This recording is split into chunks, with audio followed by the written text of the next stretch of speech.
I'm Kat DeRocha. And I'm Matt Sinofsky. And you're watching the Vision News Network.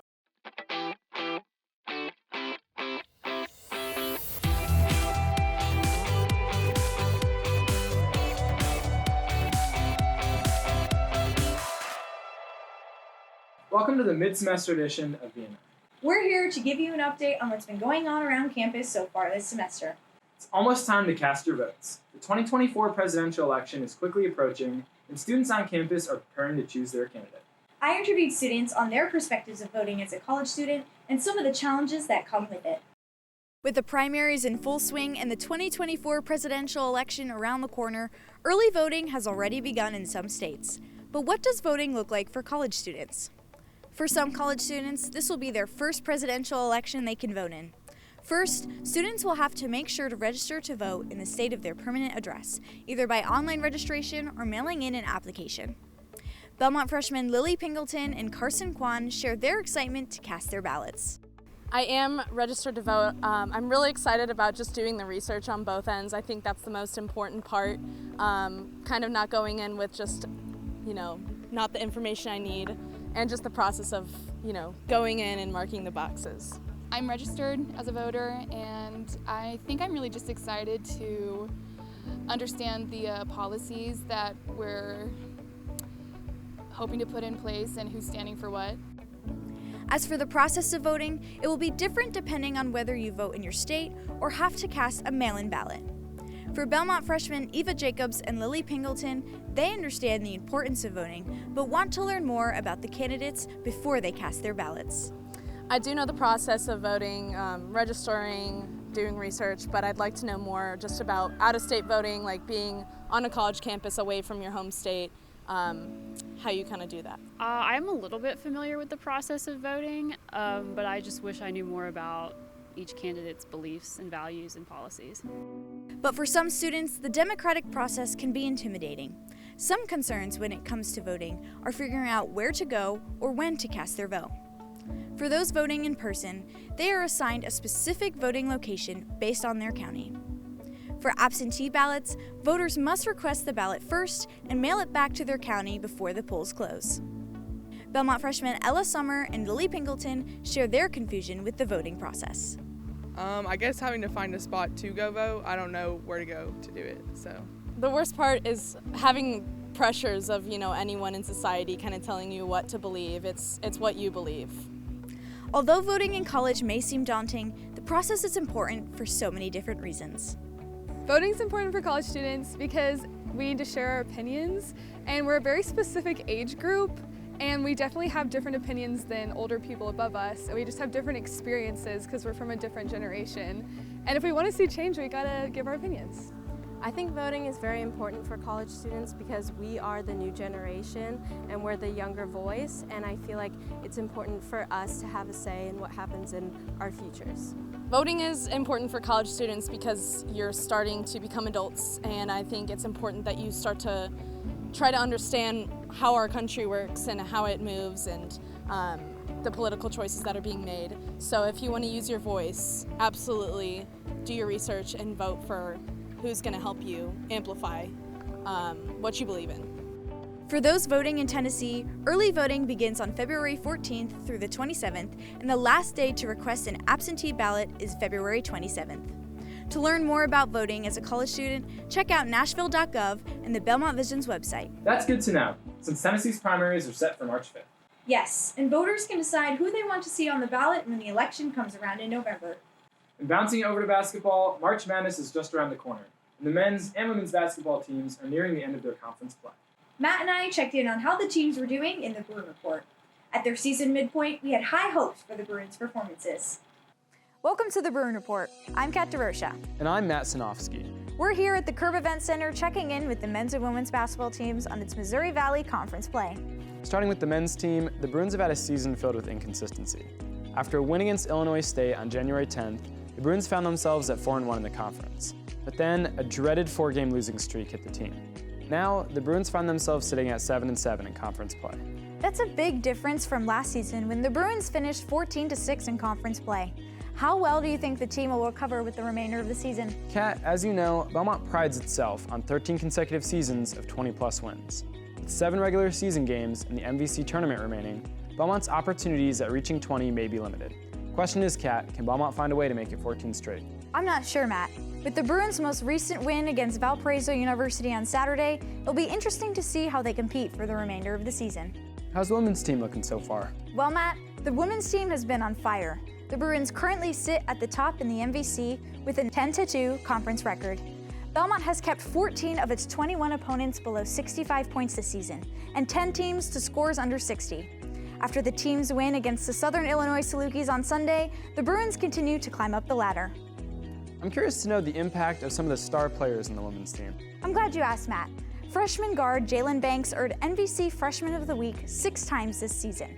Her biggest performance was in the season opener against the University of Missouri after scoring her career-high 23 points.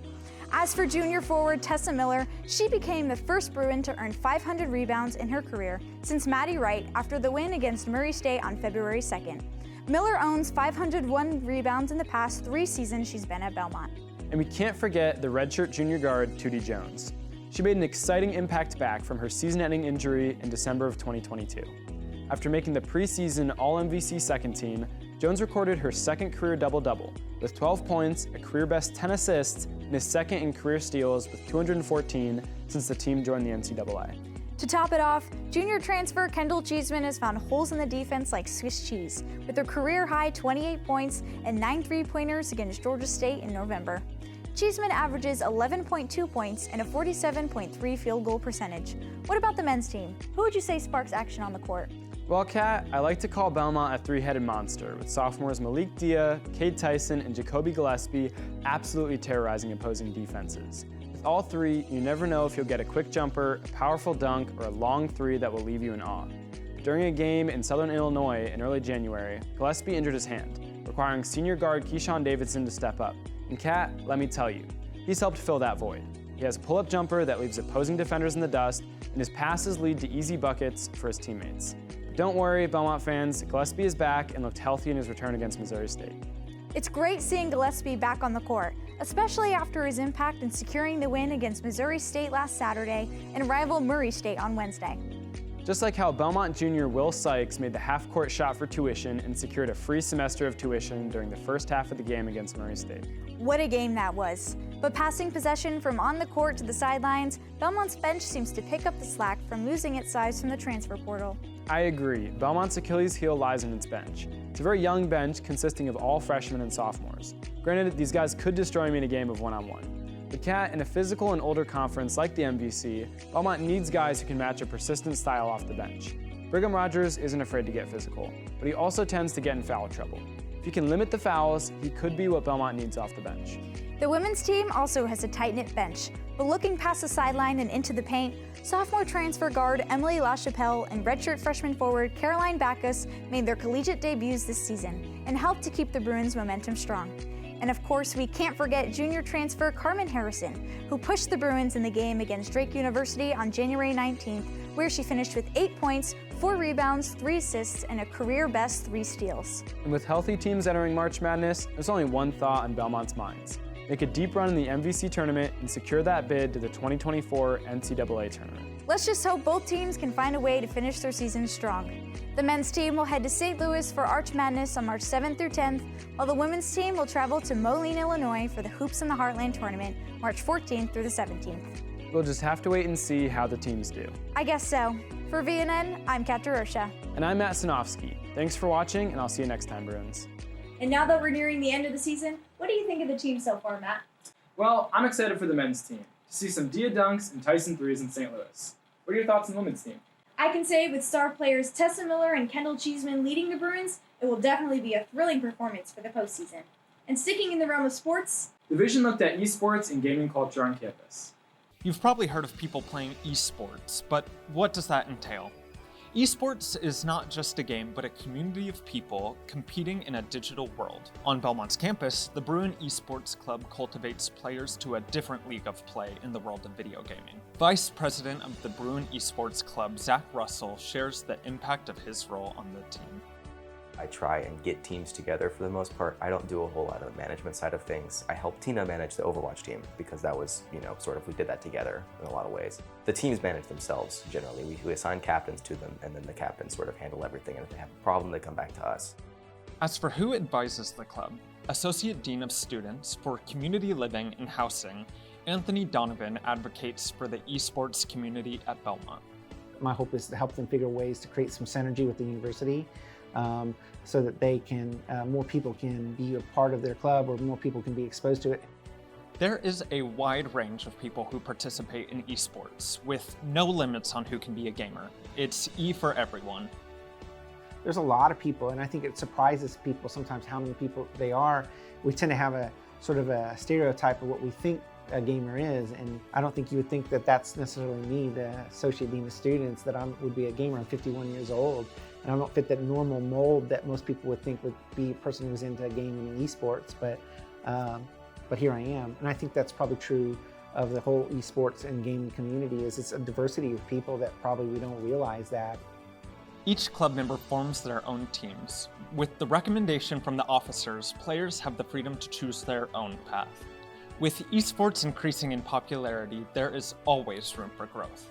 Traditional sports teams have a set location where they play and call home, but esports teams lack a place to live. Dr. Robbie Matz compares the value of esports teams to mainstream sports. The Overwatch League was probably the biggest example of it, and so you had this model that was trying to mirror professional traditional sports, so having teams that are based in cities, and kind of saw it as ticket sales would be the way to bring in the revenue, and that model just doesn't work for esports. That model works for traditional sports. Belmont's idea to grow an esports community will begin by creating an esports suite in Caldwell 2. Our goal is to make it, I think, hopefully support up to 40 students playing games at the time. For VNN, I'm Zach Watkins. Thanks so much for watching, and have a great week, Bruins. Wow, I didn't know that gaming is so accessible. It really is E for everyone. And we can't forget about some of the biggest Belmont Vision news, the Southeast Journalism Conference. Some of the Vision staff traveled to Troy, Alabama for SEJC, where we competed in on-site competitions and submitted some of last year's work for the Best of the South competition. We left the Trojan Center with 19 awards, including yours, Matt. Congrats on getting first place for television anchoring. Thanks, Kat. You didn't do so bad yourself, with the first place finish in TV news reporting and second place in TV sports reporting. You and producer Melody Scott are quite a team. Thanks, Matt. And our very own Vision News Network won first place for Best Newscast in the Best of the South competition. I'm so proud of us. Yeah, we did a great job this weekend. Thanks for watching VNN's mid-semester broadcast. In closing out our broadcast, I'll be busting out my best moves in a 5-minute expert where a member of the Ignite Dance team teaches me part of their halftime routine. I'm excited to see you break it down, Matt. But before we go, make sure to stay up to date with all the campus news over at BelmontVision.com. For VNN, I'm Kat DeVersha. And I'm Matt Sinofsky. We'll see you next time, Bruins. Hey Belmont Bruins, I'm Matt Sinofsky, and we're back with another 5-minute expert. Today I am with Julia Aguano. I'm the Vice President of the Ignite Dance Team. I've been with Ignite all 3 years I've been at Belmont, and we're the student-led dance team. We do all different styles of dance, perform at some basketball halftime shows, do a showcase, and you'll see us at Greek Scene. All right, let's get into it. All right, so what are we doing? So I'm going to teach you a short combo from our halftime dance, and it starts off with a jump out and a swing of our right arm. So you're going to jump out, put your left hand here, and swing your right arm here. So that's 1, 2, and then drop your hands, 3, pull, 4, and then come here, 5, put the right hand on your hip, and then bend, 6. Switch, exact same thing on the other side, 7, bend, 8. That's the first section. So we just finished here. You're going to take the left foot and cross it over the right foot. Drop the arms, scoop it down, turn over your right shoulder, and here. Awesome. So now we're going to pull the right arm, push it forward, pull it out, and throw it away. Oh my gosh.